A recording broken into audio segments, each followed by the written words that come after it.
Hey guys, John Conley here from unclejonssoap.com. Thanks for joining me.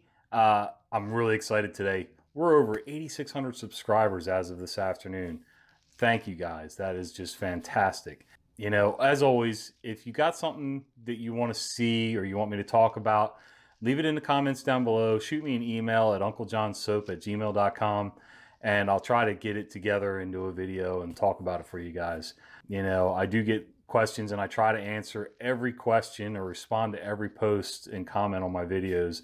Sometimes it takes me a while. Sometimes it's just, I get a guy last week trolling. Yeah, and that's all he was doing was just trolling my channel and trying to stir up trouble. But guess what? I don't mind. And here's why. Really, all those interactions, positive, negative, anything, helps my channel. So bring it on, guys. I want to talk to you today about soap making as a business. I see people asking all the time, you know, hey, can I really make money selling soap? The short answer is yes. You can make money selling soap. But, and here's the big but, you got to get out of the mindset of hobby. You got to get out of that hobby mindset. You know, if it's your hobby and you want to just make a few bucks on the side, perfect. As long as you know that going in. You can't expect to always do just what you want to do when you feel like doing it. Oh, I guess I'll make this scent today and just blah, blah, blah. And do all your fancy swirls and spend 4 hours on 1 2.5 pound log of soap. Make it all fancy and pretty. And you have no room left there because you spend it all on labor and time and everything for any profit. If you want it to be a business, you got to treat it like a business. If that's your business model and you do all the fancy swirls, that's fine. But you got to get to the point where you're efficient at it. You can do it quickly and you can repeat the process over and over and over. Where your profit comes in is being able to repeat things. So make every process, every part of your process repeatable, and that will help. The more efficient you get at something, the more money you're going to make at it. The higher you buy in bulk oils, bulk fragrances, bulk essential oils, all that. And the more you make it one time, the cheaper each product gets for you, which gives you a higher markup, more profit. The first rule in business is making a profit, not just covering costs or losing money, which I see people do all the time. So you got to get things repeatable, get them cheaper. You can't just do willy-nilly, like I started to say already, random scents all the time and expect repeats. Not a ton of them anyway. You're going to have some standard scents. You know, some of them are the boring old, you know, okay, everybody has to have lavender. Everybody has to have this scent and that scent. So, you know, at most, I think at my farmers markets, I did 20 cents of bath soap. Let's just talk bath soap for a second. I had probably 15 or 16 of those were standard every day.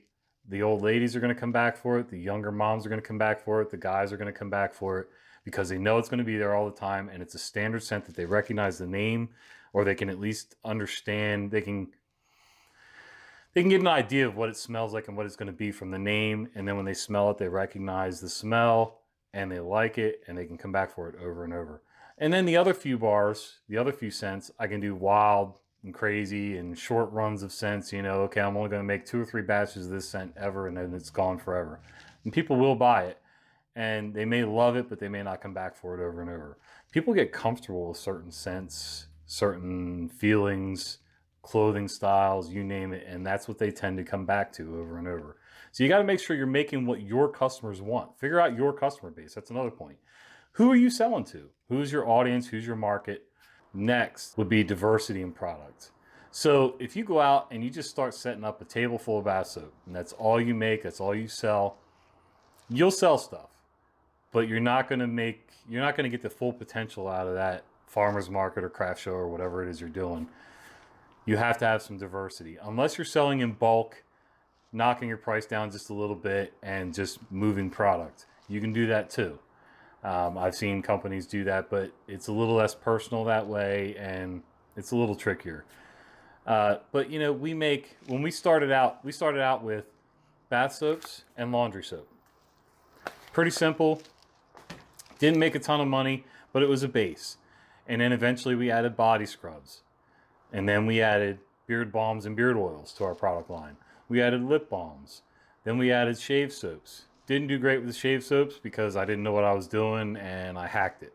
So now we know how to make a good shave soap. I think a great shave soap, but we'll just say good for now.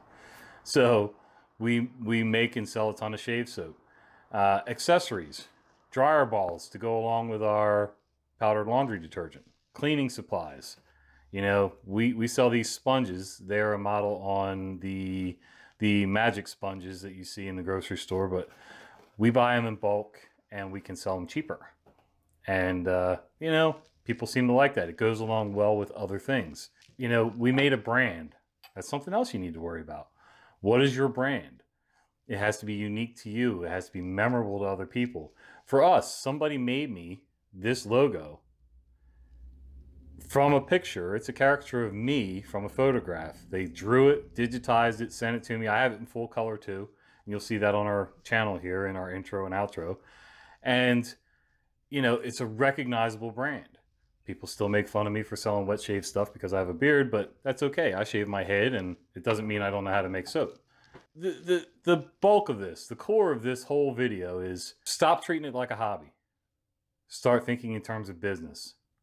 You know, if it costs you $1 to make a bar of soap and you're selling it for $1.50, you're spinning your wheels. If all you're doing is trying to recoup your money to keep making soap for the enjoyment of making soap, that's fine as long as you know that.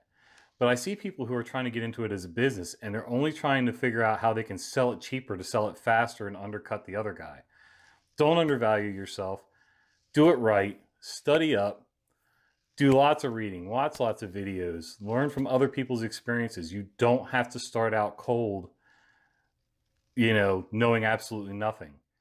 And, you know, in today's digital world, that's amazing. You have a leg up on so many other people that started this kind of stuff 20, 30, 40 years ago, and they had to grow their business the hard way. That's basically it, guys. Any questions, of course, leave them in the comment section down below. Shoot me an email at unclejonssoap@gmail.com, and I'll get to you as soon as I can. And I try to get to everybody. Just be patient with me. Some days are busier than others, and I can't always do that. And, thank you for subscribing. And if you haven't subscribed yet and you don't want to miss anything and you like my rambling run-on sentences, click the subscribe button down below. Click the little bell icon so you don't miss my ramblings. And it'll notify you every time I'm rambling again.